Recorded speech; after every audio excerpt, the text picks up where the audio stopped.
Hello and welcome to my vlog. Today I'll be showing you how to take photographs around the sea and coastal landscapes. I looked at the weather forecast last night and it looked really promising today. There were no clouds in the sky, if any there's light cloud, no rain. It was a little bit cold, but other than that it was going to be a really promising day for photography. So I thought I'd come down here to Dunraven Bay, which you can see behind me, and I'll take some photographs around the beautiful coastline that's around here.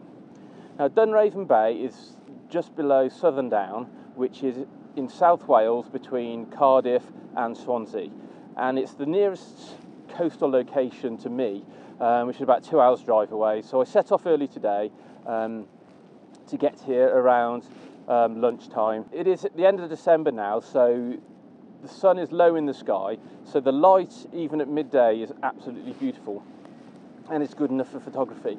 So I've just got here, I've had a quick scout around the bottom, and as you can see the tide behind me is quite high. Now before I came out I looked at the tide's timetables to see if the tide was going to be in and out, and Dunraven Bay is best at low tide. So when the tide is in, you get pretty much cut off from going out into the bay at all, but after about a couple of hours it starts receding and you'll see all these beautiful rocks, pebbles, and there's a bit of a sandy beach at low tide, and that's what I'm going to try and capture today.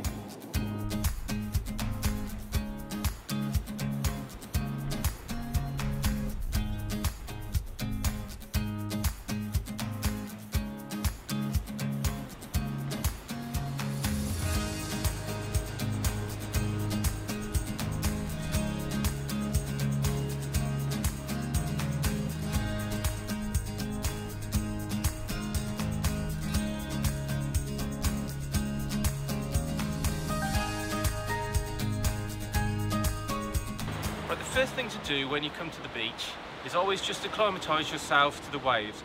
Check the tide timetables first, and just best of all make sure this tide is going out, because you don't want to get caught as it's coming in.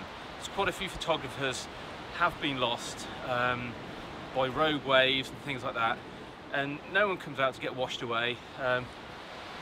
Getting killed kind of takes the fun out of things, so be careful, check that everything's safe, and just have a look at the beach first and make sure you know what the waves are going to be like. Have a look at the ground, because the rocks can be extremely slippy when they're wet. And as soon as you know you're safe, that's when you can start enjoying yourself and you don't have to worry about being washed away. At the moment the tide is in quite high, and I wanted to get some nice foreground details of these lovely rocks, and you can see behind me there's some really nice layers in the rocks. So about an hour ago the tide was too high and I couldn't really come down this far, so I've gone up to the top of the headland in the background, and I took a photograph there.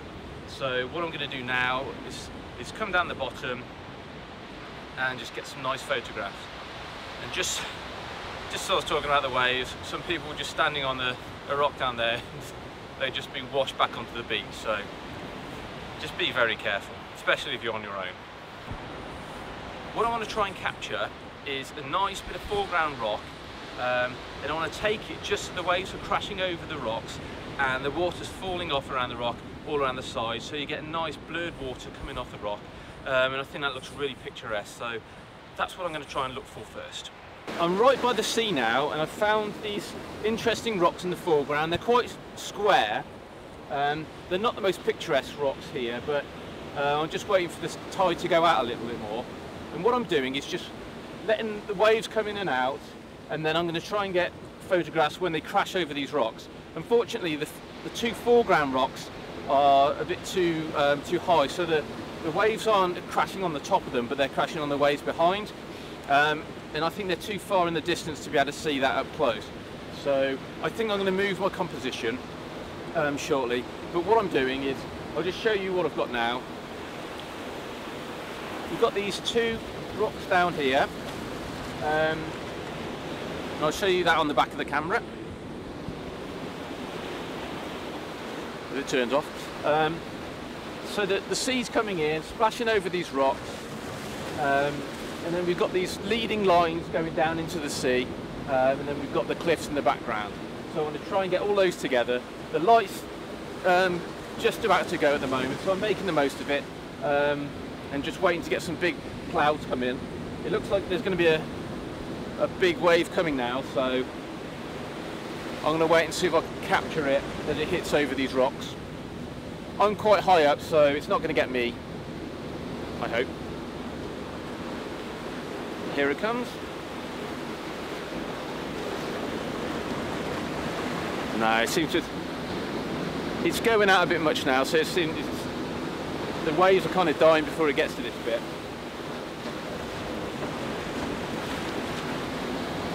So it looks nice in the background, but the foreground rocks are a bit too symmetrical. They don't look very nice, so I think I'll find another viewpoint now. Right, I found a nice composition now. I found some lovely foreground rocks down here. The sun, unfortunately, has gone behind the clouds in the background, but there's still a nice bit of colour in the clouds. So what I'm getting, I'm pointing straight out to sea, and when the waves come in, you can see they're just coming over these rocks, and as the water's receding, I'm just taking it as it just dips down into that little valley, and getting the water streaming off all the rocks. So I've taken a number of different shots, waiting till the water comes in and out again, and that'll give me a lot of different photographs to choose from later, because the waves come in so many different times, so it's different heights and everything like that. There's no point just taking the one photograph. While you're here, take as many as you can, and then when you get them back on the computer, then you can choose which one you think is the best.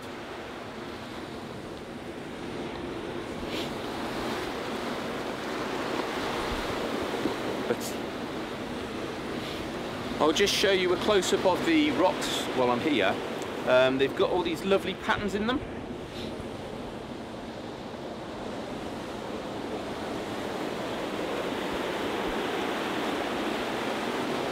So there's ample opportunities for photos around here. Even though the sun is set, or even if it's not out, you can just get some lovely dark photographs, like moody shots, with really strong compositions, with all these rocks and the water moving over them. So I think I'll still be here for a little bit longer and try and get as many photos as I can before the light's lost. But at the moment it's still brilliant, so I'm going to keep moving around and see if I can find some channels to lead the eye into the photograph. I've just found another composition. We've got some lovely rocks down here, and the waves are crashing over these rocks in the foreground, and there's a little valley that goes out into the sea. So what I've got here, I'll just show you the back of the camera.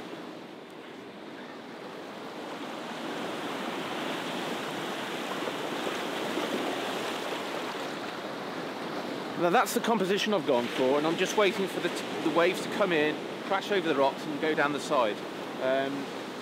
So I've set this one at f16 and it's 16 seconds, so that gives me a lot of movement in the water, so it allows all the waves to come in, wash over the rocks and then fall off into the background.